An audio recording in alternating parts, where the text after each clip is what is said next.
പറക്കും തളിക ഫിലിമിൽ ആ ബസ് വരുമ്പോൾ ഒരു സീനുണ്ട്, കാടിളകി വരുന്നു എന്നുള്ളൊരു ടോക്ക് വരുന്നുണ്ട് അതിൽ.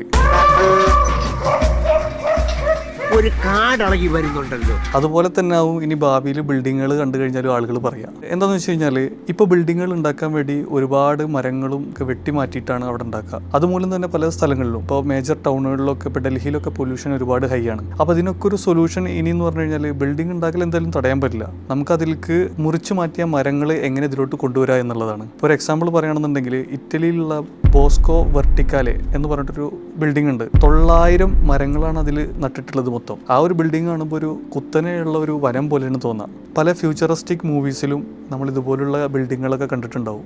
ഇന്ത്യയിൽ തന്നെ ഭാവിയിൽ വരുന്ന പല മേജർ പ്രോജക്റ്റുകളുടെ ഡിസൈനുകളിലും ഇത് ഇൻകോപ്പറേറ്റ് ചെയ്തിട്ടുണ്ട്. പിന്നെ അത് മാത്രമല്ല, ഇനി മുതൽ ആർക്കിടെക്ചർ എന്ന് പറഞ്ഞു കഴിഞ്ഞാൽ ഒരു ഭംഗിനെ റെപ്രസെൻറ്റ് ചെയ്യുന്ന കാര്യം മാത്രമല്ല, ഇറ്റ് ഷുഡ് ബി റെസ്പോൺസിബിൾ. ഇതുപോലുള്ള കാര്യങ്ങളെ, ഒരു സസ്റ്റൈനബിൾ കൺസ്ട്രക്ഷനെ പ്രൊമോട്ട് ചെയ്യുന്ന ഒരു ഡിസൈനിങ് ഫാക്ടേഴ്സ് അതിലോട്ട് വരണം.